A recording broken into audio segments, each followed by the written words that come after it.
الحمد لله نحمده ونستعينه ونؤمن به ونتوكل عليه ونعوذ بالله من شرور أنفسنا ومن سيئات أعمالنا من يهده الله فلا مضل له ومن يضلله فلا هادي له وأشهد أن لا إله إلا الله وحده لا شريك له وأشهد أن محمدا عبده ورسوله أرسله بالهدى ودين الحق ليظهره على الدين كله ولو كره المشركون اللهم صل على محمد وعلى آل محمد كما صليت على إبراهيم وعلى آل إبراهيم إنك حميد مجيد اللهم بارك على محمد وعلى آل محمد كما باركت على إبراهيم وعلى آل إبراهيم إنك حميد مجيد أما بعد ألا إن خير الكلام كلام الله وخير الهدي هدي محمد صلى الله عليه وسلم وشر الأمور محدثاتها وكل محدثة بدعة وكل بدعة ضلالة أعوذ بالله من الشيطان الرجيم بسم الله الرحمن الرحيم يا أيها الذين آمنوا اتقوا الله حق تقاته ولا تموتن إلا وأنتم مسلمون اتقوا الله عباد الله സഹോദരങ്ങളെ സഹോദരിമാരെ അള്ളാഹുവിൻ്റെ വിധിവിലക്കുകൾ മനസ്സിലാക്കി പരമാവധി ജീവിതത്തിൽ പകർത്താൻ ശ്രമിക്കണമെന്ന് എന്നെയും നിങ്ങളെയും ഓർമ്മപ്പെടുത്തുന്നു, വസിയത്ത് ചെയ്യുന്നു. അള്ളാഹു അതിന് നമ്മെ അനുഗ്രഹിക്കുമാറാകട്ടെ. തലമുറകൾ തമ്മിലുള്ള കണ്ണിയറ്റ് പോകുന്ന കാലത്താണ് നമ്മൾ ഇന്ന് ജീവിക്കുന്നത്. പുരോഗമനം ഊർജിതമായി നടക്കുന്നുണ്ട്. എന്നാൽ പ്രായമുള്ളവരും ഇളം തലമുറയും വല്ലാതെ അകലുകയാണ്. ഒരേ കാലഘട്ടത്തിൽ തന്നെ ജീവിക്കുന്നവരാണെങ്കിലും ഒരു പ്രദേശത്ത് ജീവിക്കുന്നവരാണെങ്കിലും പുറമെ നിന്ന് വീക്ഷിക്കുമ്പോൾ രണ്ട് വർഗമാണോ എന്ന് തോന്നിപ്പോകുമാറ് അകലുകയാണ്. ചില പുരോഗമന രാജ്യങ്ങളിലൊക്കെ ദയാവധം എന്ന് പേരിട്ട് ജീവൻ രക്ഷാ ഉപകരണങ്ങൾ പിൻവലിച്ചിട്ടും മരണകാരണമാകുന്ന മരുന്ന് കുത്തിവെച്ചിട്ടൊക്കെ കൊല്ലുകയാണ് പ്രായമായ ആളുകൾ. നെതർലാൻഡിലും കൊളംബിയയിലും അതുപോലുള്ള ഒരുപാട് രാജ്യങ്ങൾ, ചില രാജ്യങ്ങൾ കൊല്ലുക എന്ന ആ പേര് ഒഴിവായി കിട്ടാൻ ആത്മഹത്യക്ക് മെഡിക്കൽ സഹായം പോലും ചെയ്യുന്നുണ്ട് ചില പ്രത്യേക ഘട്ടങ്ങൾ.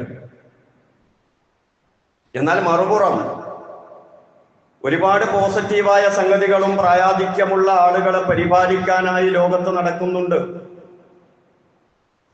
ഇവിടെ ഇസ്ലാം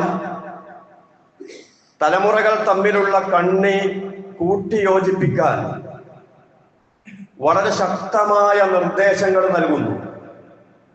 അതിനെ ഇബാദത്താണ് എന്ന് പഠിപ്പിക്കുന്നു. വ്യക്തിപരമായ നമ്മുടെ നമസ്കാരവും നോമ്പും റമദാനൊക്കെ അടുത്ത് വരികയാണല്ലോ. അത് മാത്രമല്ല ഇബാദത്ത്, മറിച്ച് പ്രായമായവരുണ്ട്, അവരെ ചേർത്ത് നിർത്തിയേ പറ്റൂ. സലാം ചൊല്ലുന്ന മര്യാദ പഠിപ്പിക്കുന്നിടത്ത് വരെ റസൂലുള്ളാഹി പറഞ്ഞത് യുസല്ലിമു സഗീറു അലൽ കബീരി എന്ന്. ചെറിയവർ വലിയവരോട് സലാം പറയാം. മാതാപിതാക്കളാണെന്നൊന്നുമില്ല, വലിയവരെ പരിഗണിക്കപ്പെടുന്നുണ്ട് എന്ന് അവർക്ക് ബോധ്യപ്പെടണം. അവരോട് കുശലം പറയാനും സംസാരിക്കാനും നമുക്ക് സമയം ഉണ്ടാകണം. ഒരു സ്ഥലത്ത് പോവുകയാണെങ്കിൽ ആ വയസ്സന്മാര് വരുന്നുണ്ട്, നമ്മൾ അവരെ പിന്നിക്കഴിഞ്ഞാൽ കുടുങ്ങി തന്നെ നമ്മൾ പോവുക, അതല്ല, അവരുടെ പിന്നില് നടക്കണം. ഒരു കുറഞ്ഞ സമയം അവര് നമ്മുടെ മുന്നിൽ നടക്കട്ടെ. പള്ളിയിലെത്തിയാൽ ഒന്ന് പരിഗണിക്കുക, ഭക്ഷണം കഴിക്കുന്നിടത്തെത്തിയാൽ പ്രായമുള്ളവരെ ഒന്ന് പരിഗണിക്കുക, നമസ്കാരത്തിന് വരെ പരിഗണിക്കുക. അതാണ് പരിശുദ്ധ ദീനുൽ ഇസ്ലാം. റസൂലുള്ളാഹി അങ്ങനെയാ പഠിപ്പിച്ചത്. സമറത്ത് ബിൻ ജുന്ദബ് റളിയല്ലാഹു അൻഹു റിപ്പോർട്ട് ചെയ്യുന്ന ഹദീസ് ഉണ്ട്. ഞാൻ റസൂൽ സല്ലല്ലാഹു അലൈഹി വസല്ലമയിൽ നിന്ന് ഒരുപാട് പഠിച്ചിട്ടുണ്ട് ഹദീസുകൾ. പക്ഷെ സദസ്സുകളിലെത്തിയാൽ ഞാൻ പറയാറില്ല. കാരണം എന്താ? എന്നേക്കാൾ പ്രായമുള്ളവർ അവിടെ ഉണ്ടാകും. അവര് പറയട്ടെ. അവരുടെ സംസാരം മുറിക്കരുത്. കേൾക്കാൻ സന്നദ്ധരാകണം. തന്ത വൈബല്ല. അവർക്ക് പരിചയമുള്ള ഒരു കാലം, അവരുടെ ഒരു ചുറ്റുപാട്, അതിലൊതുങ്ങി നിന്നിട്ടാകും അവര് സംസാരിക്കുന്നത്. ചിലപ്പോൾ അരോചകമായി തോന്നിയേക്കാം. ക്ഷമിക്കുക, കുശലാന്വേഷണം നടത്തുക. റസൂലുള്ളാഹി സ്വല്ലല്ലാഹു അലൈഹി വസല്ലമയോട് എന്റെ മാതാപിതാക്കൾ മരണപ്പെട്ടതിന് ശേഷം എന്തെങ്കിലും ചെയ്യാനുണ്ടോ എന്ന് ചോദിച്ചപ്പോ റസൂലുള്ളാഹി ഒരുപാട് കാര്യങ്ങൾ അങ്ങെണ്ണി പറഞ്ഞു. അവരെ കൊണ്ട് ചേർക്കപ്പെടുന്ന കുടുംബം ചേർക്കണം, അവരുടെ സുഹൃത്തുക്കളെ ആദരിക്കണം. ഉപ്പാന്റെ സുഹൃത്താരാ? ഉപ്പാന്റെ പ്രായമുള്ളവരാ. ഉപ്പാപ്പാന്റെ സുഹൃത്തുക്കളാരാ? കാരണവന്മാരുടെ സുഹൃത്തുക്കളാരാ? അത്ര പ്രായമുള്ള ആൾക്കാരാണ്. അവരോട് കുശലാന്വേഷണം. ഇപ്പോ എന്താ ആരോഗ്യസ്ഥിതി? നിസ്കരിക്കാനൊക്കെ പറ്റുന്നുണ്ടോ? ഇരുന്നിട്ടാണോ?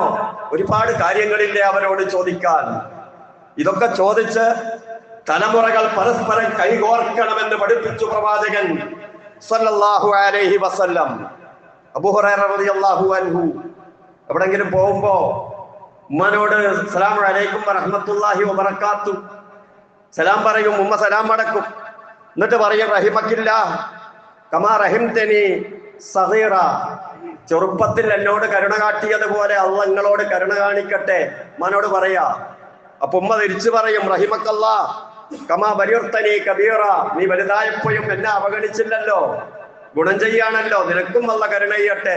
ഒരു നല്ലൊരു ബന്ധം, ഒരു സംസാരം, ഇതെല്ലാം നിലനിർത്തിയായിരുന്നു നമ്മുടെ മുൻഗാമികളായ ആളുകൾ ജീവിച്ചത്. എന്നാൽ ഇന്ന് ഭൗതികതയുടെ വളർച്ച കൊണ്ട് മാത്രമല്ല, പൗരോഹിത്യത്തിന്റെ വയറ്റത്തടി കിട്ടി ഇപ്പോഴും ഉമ്മ വേണ്ട ആ ഒരു കാലത്താണ് നമ്മൾ ജീവിക്കുന്നത്. ഉമ്മ മകന്റെ സംരംഭങ്ങൾ ഉദ്ഘാടനം ചെയ്യരുത്, അല്ലേ? കാരണം ഉമ്മ പ്രാർത്ഥിക്കുന്നത് എന്തിനാ? മോന്റെ പൈസക്കല്ല, മോന് പൈസ ഉണ്ടാകാനാ, മോന് ബർക്കത്തിട്ടാനാ. ഏതൊരു മാതാവിന്റെയും പിതാവിന്റെയും പ്രാർത്ഥന. നേരെ മറിച്ച് അവിടെ പുറത്തു നിന്നൊരാൾ വന്നാൽ മോന്റെ പൈസ ഇട്ടാനാ. ഇതുവരെ ഈ കാലഘട്ടത്തിൽ ചർച്ച ചെയ്യപ്പെടുന്നുണ്ട് എന്നത് ഗൗരവത്തിൽ നമ്മൾ കാണേണ്ടതാണ്. ഉമ്മയാണ് ഉദ്ഘാടനം ചെയ്യേണ്ടത്, ഉപ്പയാണ് ഉദ്ഘാടനം ചെയ്യേണ്ടത്. മകൻ എത്ര ഉച്ചയിലെത്തിയാലും അത് കണ്ട് ആസ്വദിക്കാൻ അവസരം നൽകേണ്ടതുണ്ട്. അവരെ അതിൽ ഭാഗവാക്കാക്കേണ്ടതുണ്ട്. സാധാരണഗതിയിൽ ചർച്ച ചെയ്യുമ്പോ ഉമ്മയാണ് ഏറ്റവും കൂടുതൽ പരാമർശിക്കപ്പെടാറുള്ളത്. ഉപ്പയെ കൂടുതൽ ചർച്ച ചെയ്യാറില്ല. എന്നാൽ റസൂലുള്ളാഹി സ്വല്ലല്ലാഹു അലൈഹി വസല്ലമയുടെ അടുത്ത് ഒരു മോൻ വന്ന് ഉപ്പാനെ കൊണ്ടൊരു പരാതി, റസൂലേ, എൻ്റെ ഉപ്പ എൻ്റെ ധനം അനാവശ്യമായിട്ട് തീർക്കുകയാണ്, എന്തെങ്കിലും ഒരു പരിഹാരം വേണം. ഇപ്പൊ റസൂല് പറഞ്ഞു പോലും, എനിക്ക് ഉപ്പാനെ കാണണം, ഉപ്പാനെ കൂട്ടി വാ, ഉപ്പാനെ കൂട്ടി വരിക മോന്. അങ്ങനെ വരുന്ന വഴിക്ക് മകന്റെ ഈ പരാതി പറച്ചിലും ഈ സമീപനവും കണ്ട് മനസ്സ് പൊട്ടിയ വാപ്പ, ഒരു ഗ്രാമീണനായ അറബി, മനസ്സിൽ ഒരു കവിത രൂപീകരിച്ചു വെച്ചു. ആരോടും പറഞ്ഞിട്ടില്ല, മോനോട് പാടിയിട്ടില്ല. റസൂലുള്ളാഹിന്റെ അടുത്തെത്തി. അള്ളാഹുവിന്റെ റസൂൽ ചോദിച്ചു, ഇങ്ങനെയൊക്കെ ഉണ്ടല്ലോ നിങ്ങളെ പറ്റി പരാതി, എന്തിനാ ഞാൻ ചെലവാക്കുന്നത് എന്ന് കൂടി മോനോട് ചോദിച്ചു നോക്ക്. ആ പിതാവിന്റെ മറുപടി, കുടുംബത്തിനാ, അല്ലാതെ മറ്റൊന്നിനും അല്ല. ശരിയാണോ? ശരിയാണ്. അപ്പൊ അള്ളാഹുവിന്റെ റസൂൽ ചോദിച്ചു, ഇരിക്കട്ടെ, താങ്കൾ വരുമ്പോ ഒരു കവിത ഉണ്ടാക്കിയല്ലോ, അതൊന്ന് പാടിക്കാം. ജിബ്രീൽ അലൈഹിസ്സലാം അവിടെ എത്തി, കാര്യം പറഞ്ഞു കൊടുത്തു. അപ്പോഴാണ് ആ ഗ്രാമീണൻ ഷഹാദത്ത് കലിമ ചൊല്ലുന്നത്. ഈ ഒരു വിവരം ആരോടും പറയാത്ത സംഗതി, ഇത് അള്ളാഹുവിന്റെ റസൂൽ ആയതുകൊണ്ട് മാത്രം അറിഞ്ഞതാണ്. എന്നിട്ട് അദ്ദേഹം പറഞ്ഞു, ഖദൗതുക മൗലൂദൻ വഖുൽതുക യാഫിയ തുഗല്ലു ബിമാ അഹ്നി അലൈക വതൻഹലു. നീ ചെറുപ്പത്തിന് പോലെ നിന്നെ ഞാൻ ഭക്ഷണം തന്ന് വളർത്തി. നീ വലുതായപ്പോ ഞാൻ നിന്നെ വല്ലാതെ പരിഗണിച്ചു. എനിക്ക് കഴിവിന്റെ പരമാവധി ഞാൻ എല്ലാം ചെയ്തു. ഇതാ ലൈലത്തൻ നിനക്ക് വല്ല പ്രയാസവും ഏതെങ്കിലും രാത്രി ഉണ്ടായാൽ ഞാൻ ഉറങ്ങിയിട്ടില്ല മോനെ.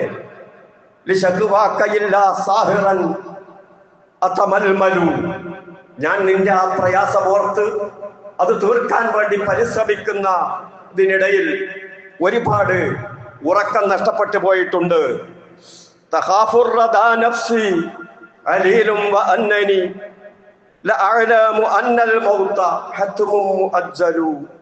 മരണമുറപ്പാണെന്ന് എനിക്കറിയാം. ഞാനും മരിച്ചു പോകുമെന്ന് എനിക്കറിയാം. പക്ഷെ ഞാൻ മരിച്ചു പോകുന്നത് പേടിച്ചത് മോനെ നീ ഒറ്റക്കായി പോകുമല്ലോ എന്ന് കരുതിയാണ്. നീ വഴിയാധാരമായി പോകുമല്ലോ, അതായിരുന്നു ഞാൻ മരണത്തെ പേടിക്കാനുണ്ടായ കാരണം.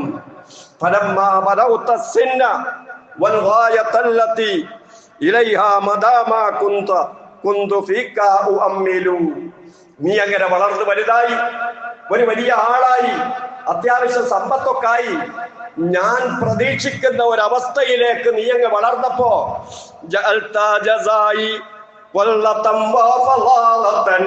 നീ എനിക്ക് പ്രത്യുപകാരമായി തരുന്നത് ഈ കടുപ്പമാണോ മോനെ, ഈ കാഠിന്യമാണോ മോനെ? ഇതല്ല ഞാൻ പ്രതീക്ഷിച്ചത്. നീ എന്തോ ഒരു ഔദാര്യം ചെയ്യുന്നത് പോലെയുണ്ടല്ലോ നിന്റെ സംസാരം കേട്ടിട്ട്. ഇതങ്ങ് കേട്ടപ്പോ അള്ളാന്റെ റസൂല് പറയാ,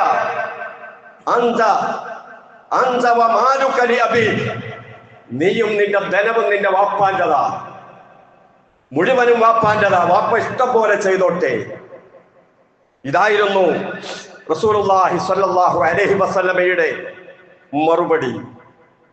അങ്ങനെ അവഗണിക്കപ്പെടുന്ന ഒരുപാട് പിതാക്കളുള്ള ലോകത്താണ് നമ്മൾ ജീവിക്കുന്നത്. എവിടെയോ ഉള്ള കഥയല്ല. നമ്മുടെ നാട്ടിൽ പരതി നോക്കിയാൽ ഇവിടെ തന്നെ കാണും. നിസ്കാരത്തിന് ഉഷാറ, നോമ്പിന് ഉഷാറ, പക്ഷെ മാതാപിതാക്കളുടെ അവരെ വളർത്തുന്ന കാര്യത്തിൽ വളരെ പിന്നോട്ട. അവരോട് ന്യായം പറയുന്നവർ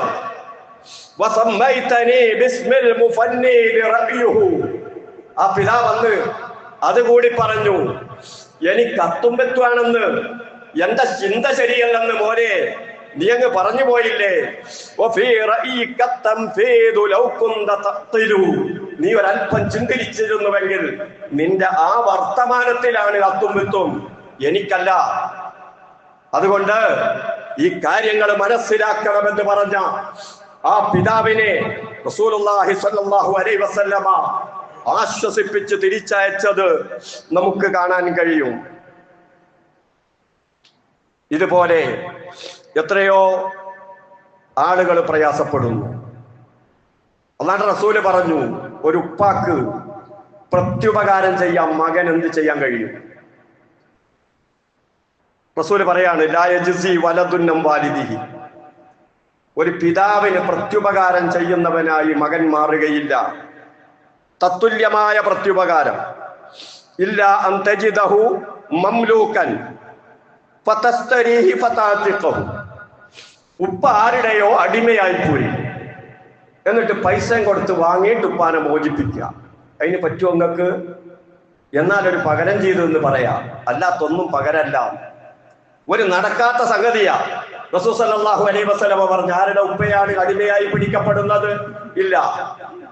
അപ്പൊ അത്ര പോലും അവർക്ക് പകരം ചെയ്യാൻ ഒന്നും ചെയ്യാൻ കഴിയാത്ത ഒരവസ്ഥയുണ്ടെന്ന് റസൂലുള്ളാഹി സ്വല്ലല്ലാഹു അലൈഹി വസല്ലമ പഠിപ്പിച്ചു. അതുകൊണ്ട് പിതാവിന്റെ കാര്യത്തിൽ പ്രത്യേകം ശ്രദ്ധിക്കണം. അവഗണിക്കരുത്, സംസാരത്തിൽ അവഗണിക്കരുത്. അവരെപ്പോഴും പിതാവ് തന്നെയാകണം. ആ പിതാവ് ഏറ്റവും ആഗ്രഹിക്കുന്നതും അത് തന്നെയാണ്. പൈസയല്ല, പരിഗണനയാണ് ആഗ്രഹിക്കുന്നത്, നല്ല സംസാരമാണ് ആഗ്രഹിക്കുന്നത്. അതില്ലാതെ, ആ പരിഗണനയില്ലാതെ എത്ര കുത്തി പറഞ്ഞിട്ടും അള്ളാന്റെ സ്വർഗത്തിലേക്ക് പോകാൻ കഴിയില്ല എന്ന വസ്തുത മനസ്സിലാക്കണം. ഇതാണ് ഖുർആൻ നമ്മോട് പറയുന്നത്, റസൂൽ നമ്മോട് പറയുന്നത്, ഇസ്ലാം നമ്മെ പഠിപ്പിക്കുന്നത്. മാതാപിതാക്കളെ ആദരിക്കുന്ന മക്കളിൽ അള്ളാഹു നമ്മെ ഉൾപ്പെടുത്തി തരുമാറാകട്ടെ. അഖൂലു ഖൗലി ഹാദാ വഅസ്തഗ്ഫിറുല്ലാഹൽ അലീം ലി വലക്കും വഅസ്തഗ്ഫിഹി അന്നി വഅൻകും വഅൻ ജമീഇൽ മുസ്ലിമീന വൽ മുഅ്മിനീന അജ്മഈന ഫസ്തഗ്ഫിറൂ ഇന്നഹു ഹുവൽ ഗഫൂറുർ റഹീം.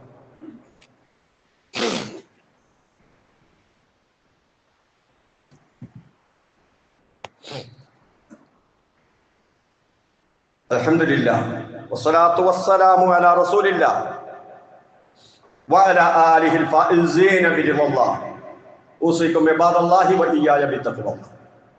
സഹോദരങ്ങളെ, സഹോദരിമാരെ, ഒരിക്കൽ കൂടി അള്ളാഹുവിന്റെ വിധിവിലക്കുകൾ അനുസരിച്ച് ജീവിക്കണേ എന്ന് ഓർമ്മപ്പെടുത്തുന്നു, വസിയ്യത്ത് ചെയ്യുന്നു. പിതാവിനെ സംബന്ധിച്ച് പറയപ്പെടുന്ന ചില അപൂർവമായ ഹദീസുകളുണ്ട്. അലിബിൻ മജ്ബനത്തുൻ മബ്ഖലത്തുൻ മഹ്സനത്തുൻ എന്നൊക്കെ കാണാം. മകൻ പിതാവിന്റെ ഭയത്തിന് കാരണമാണ്, മജ്ബനയാണ്. മക്കളായ പിന്നെ പിതാവിന് പേടിയാണ്. കുട്ടികളാകുന്നതിന് മുമ്പ് ചെയ്യുന്ന കാര്യങ്ങളൊന്നും പിന്നെ ചെയ്യൂല. എന്റെ തടിക്ക് അബദ്ധം പറ്റിയാല് വഴിയാതാരായി പോവല്ലോ ഈ മക്കള്. നേരത്തെ ഇല്ലാത്ത ഭയം ഉണ്ടാവുകയാണ്. കുട്ടികൾ വലുതാകും തോറും രക്ഷിതാക്കൾക്ക് പേടിയാണ്. ആൺകുട്ടികളാണെങ്കിൽ പ്രത്യേകിച്ച് അവര് ബൈക്കെടുത്ത് പോവുക, കൂട്ടുകാരുടെ കൂടെ പോവുക, എപ്പോഴാ തിരിച്ചു വരിക, പോയതുപോലെ വരുമോ, എവിടെന്നാ വിളി വരിക. ഒരു പിതാവിന്റെ മനസ്സ് വായിക്കാൻ ഒരിക്കൽ മക്കൾക്ക് സാധിക്കാറില്ല. ഭയത്തോടുകൂടി ജീവിക്കുന്നവനാണ് ആ മനുഷ്യൻ. മബ്ഖലത്തുൻ, അവൻ ലുബ്ധനാവുകയാണ്. മക്കളായി കഴിഞ്ഞാൽ അവന്റെ ജീവിത സൗകര്യങ്ങൾ പരിമിതപ്പെടുത്തുകയാണ്. ഗൾഫിലൊക്കെ പോയി കാണണ്ടേ ഉപ്പമാരെങ്ങനെയാ ജീവിക്കുന്നതെന്ന്. ഇവിടെ നിന്ന് ഫാസ്റ്റ് ഫുഡ് വാങ്ങി കഴിക്കുമ്പോ വാപ്പത്തിൽ നിന്ന് റൊട്ടി ഓർമ്മ വേണം. അവരുടെ ജീവിതത്തിൽ ഭക്ഷണത്തിലും വസ്ത്രത്തിലും സൗകര്യങ്ങളിലും എല്ലാം പരിമിതപ്പെടുത്തിയിട്ട് മക്കൾക്ക് വേണ്ടി ഒരുക്കിക്കൊടുക്കൊണ്ടിരിക്കുന്ന ഒരു മനുഷ്യ ശരീരമുണ്ട്. ആ ശരീരത്തിന്റെ പേരാണ് പിതാവെന്ന്. അതുപോലെ മഹ്സനത്തുൻ, ഉപ്പാക്ക് അതിയായ ദുഃഖമാണ്, പ്രയാസമാണ്, വിഷമാണ്. എന്താണ് വിഷമം? എന്റെ മോനിക്ക് കൊടുക്കേണ്ടതൊന്നും കൊടുത്തില്ലേ, പരമാവധി കൊടുത്തിട്ടാണ്. വിദ്യാഭ്യാസമാകട്ടെ സൗകര്യങ്ങളാകട്ടെ പരമാവധി കൊടുത്തിട്ട് പിന്നെയും മനസ്സിന് പ്രയാസ, ഇതിനേക്കാൾ കൂടുതൽ കൊടുക്കാമായിരുന്നു, ഞാൻ കൊടുത്തത് കുറഞ്ഞു പോയോ. ഇതാണ് ഒരു ഉപ്പാന്റെ മനസ്സ്. അല്ലാഹുവിന്റെ റസൂൽ പഠിപ്പിക്കുകയാണ്, ആ പിതാവ് പേടിക്കുന്നവനാകുന്നു, അവൻ ലുബ്ധനാകുന്നു, അവൻ ഒരുപാട് വേദനിക്കുന്നു, പ്രയാസപ്പെടുന്നു. ഉമ്മാന്റെ സ്നേഹം ചെറുപ്പത്തിലെ മക്കൾക്കറിയാം. പക്ഷെ ഒരു ഉപ്പയെ മനസ്സിലാകണമെങ്കിൽ മക്കളാകണം. എങ്കിൽ മാത്രമേ ഒരു ഉപ്പയെ മനസ്സിലാക്കാൻ സാധിക്കുകയുള്ളൂ. കുട്ടികളുടെ പഠനം, അവരുടെ വെക്കേഷൻ, ഇതെല്ലാം ഒരു പിതാവിനെ സംബന്ധിച്ചിടത്തോളം ഒരു പേടി സ്വപ്നമാണ്. ഉമ്മയാണ് ഒരു കുഞ്ഞിനെ ഭൂമി ലോകത്തേക്ക്, ഈ ഭൗതിക ലോകത്തേക്ക് പ്രസവിച്ചു വിടുന്നതെങ്കിൽ ആ ഭൗതിക ലോകത്ത് ഈ കുഞ്ഞിന് ആവശ്യമുള്ളത് മുഴുവനും ആ കുട്ടിയുടെ മുന്നിലെത്തിക്കുന്നത് പിതാവാണ്. ഒരു ഉമ്മയാണ് 9 മാസം ഒരു കുഞ്ഞിനെ വയറ്റിൽ ചുമക്കുന്നതെങ്കിലും ജീവിതകാലം മുഴുവനും ആ ഉമ്മയെയും കുട്ടിയെയും മുതുകിലേറ്റി തലയിലേറ്റി ചുമന്ന് നടക്കുന്നവൻ ആ പുരുഷനാണ്, ആ ഉപ്പയാണ് എന്ന കാര്യം മറന്നു പോകരുത്. അതുപോലെ ഉരുകിത്തീരുകയാ. മറ്റുള്ളവർക്ക് കുടുംബത്തിന് പ്രകാശം നൽകി ഉരുകിത്തീരുന്ന ഒരു മനുഷ്യ ശരീരമായാണ് ഉപ്പ ജീവിക്കുന്നത്. ഉമ്മ ഏത് സന്ദർഭത്തിലും മകന്റെ ആഹാരം ഉറപ്പുവരുത്തുന്നു. മകൻ ആഹാരം കഴിച്ചിട്ടുണ്ട്, മകൾ ആഹാരം കഴിച്ചിട്ടുണ്ട്, വിശക്കുന്നില്ല എന്ന കാര്യം ഉറപ്പുവരുത്തുന്നുണ്ടെങ്കിൽ ആ ഭക്ഷണം ഉറപ്പുവരുത്തുന്നവൻ, അത് കുടുംബത്തിൽ ഉണ്ടാകണമെന്ന് ഉറപ്പുവരുത്തുന്നവൻ, അതിന് പണിയെടുക്കുന്നവൻ, അവനാണ് ഉപ്പ എന്ന കാര്യം നമ്മൾ മറന്നു പോകരുത്. ഈ രൂപത്തില് എല്ലാ അർത്ഥത്തിലും ഒരു വലിയ ബന്ധം ഉപ്പയും മക്കളും തമ്മിലുണ്ട്. ആ ബന്ധം കൂടുതൽ ഊർജിതപ്പെടുത്തണമെങ്കിൽ ഇടയ്ക്കിടയ്ക്ക് മക്കൾ സമയം കണ്ടെത്തണം, ഉപ്പയുടെ അടുത്ത് പോയിരിക്കണം, സംസാരിക്കണം. ആ പാഠം ഉൾക്കൊണ്ട് ജീവിക്കാൻ നമ്മൾ തയ്യാറാകണം. അള്ളാഹു തൗഫീഖ് നൽകുമാറാകട്ടെ. നല്ല മക്കളെ ലഭിക്കുക എന്നതാണ് ഒരു ഉപ്പാക്കും ഉമ്മാക്കും മക്കൾക്ക് ചെയ്യാൻ കഴിയുന്ന ഏറ്റവും വലിയ ഉപകാരം. ഈ ദുനിയാവിൽ ജീവിക്കുമ്പോ കുറഞ്ഞ കാലം അവർക്ക് ക്ഷീണവും പ്രയാസമൊക്കെ ഉണ്ടാകും. ഖിദ്മത്ത് ചെയ്യുക, അവർക്ക് വേണ്ട സേവനങ്ങൾ ചെയ്യുക, അത് വളരെ നല്ല കാര്യം തന്നെയാണ്. പക്ഷെ അതുപോലെ തന്നെ വലിയ ഉപകാരമാണ് നല്ല മക്കളായി മക്കൾ ജീവിക്കുക എന്നത്. ഇവനെ ആര് വളർത്തി, ഇവനെ ആര് വലുതാക്കി ഈ മേഖലയിൽ എത്തിച്ചു, അതിന്റെ പിന്നിലാര് പ്രവർത്തിച്ചു എന്ന് പറയുമ്പോൾ ഉണ്ടാകുന്ന മാതാപിതാക്കൾക്ക് ഉണ്ടാകുന്ന ഒരു ആസ്വാദനമുണ്ടല്ലോ, ആ ആസ്വാദനമാണ് അവരുടെ ഏറ്റവും വലിയ വിജയം. അത് ആഖിറത്തിലേക്കും അങ്ങനെ തന്നെയാ. മക്കൾ നമസ്കരിച്ചാൽ, മക്കൾ നോമ്പെടുത്താൽ, അവരേത് ഇബാദത്ത് ചെയ്താലും ആ രൂപത്തിൽ അവരെ വളർത്തിയ പിതാവിന്, മാതാവിന് അതിന്റെ വിഹിതം കിട്ടുമെന്ന് പരിശുദ്ധ ശരീഅത്ത് നമ്മെ പഠിപ്പിക്കുന്നുണ്ട്. അപ്പൊ നല്ല മക്കളായി ജീവിക്കുക എന്നത് മാതാപിതാക്കൾക്ക് ഉപകാരം ചെയ്യുന്ന കൂട്ടത്തിലെ വളരെ പ്രധാനപ്പെട്ട ഘടകമാണ് എന്ന് കൂടി മനസ്സിലാക്കുക. അങ്ങനെ നല്ല മാതാപിതാക്കളാകാനും നല്ല മക്കളാകാനും ആ ബന്ധം ഊട്ടിയുറപ്പിക്കാനും കൈകോർത്ത് പിടിക്കാനും പരസ്പരം സാന്ത്വനമേകാനും അള്ളാഹു തൗഫീഖ് നൽകുമാറാകട്ടെ. ഭദ്രമായ കുടുംബജീവിതം നയിക്കാൻ, അള്ളാഹ് പൊരുത്തപ്പെട്ട കുടുംബജീവിതം നയിക്കാൻ അള്ളാഹു നമ്മെ തുണക്കുമാറാകട്ടെ. അള്ളാഹുവേ, മാതാപിതാക്കളെ ആദരിക്കുന്ന നല്ല മക്കളിൽ ഉൾപ്പെടുത്തി അനുഗ്രഹിക്കണേ റഹ്മാനെ. മക്കളെ വേണ്ടതുപോലെ പരിപാലിക്കുന്ന നല്ല മാതാപിതാക്കളാക്കി ഞങ്ങളെ പരിവർത്തനപ്പെടുത്തണേ റഹ്മാനെ. അള്ളാഹുവേ, കുടുംബസമേതം പരാതിയില്ലാതെ നിന്റെ സ്വർഗത്തിലേക്ക് പോകാൻ തൗഫീഖ് നൽകണേ റഹ്മാനെ. അല്ലാഹുമ്മ ഗ്ഫിർ ലിൽ മുഅ്മിനീന വൽ മുഅ്മിനാത്ത് വൽ മുസ്ലിമീന വൽ മുസ്ലിമാത്ത് അൽഹയാഇ മിൻഹും വൽ അംവാത്ത്. റബ്ബനാ ആതിനാ ഫിദ് ദുനിയ ഹസന വഫിൽ ആഖിറതി ഹസനതൻ വഖിനാ അദാബൻ നാർ. റബ്ബനാ തഖബ്ബൽ മിന്നാ ഇന്നക അൻതസ് സമീഉൽ അലീം വതുബ് അലൈനാ ഇന്നക അൻതത് തവ്വാബുർ റഹീം. ആമീൻ ബിറഹ്മതിക യാ അർഹമർ റഹീമീൻ.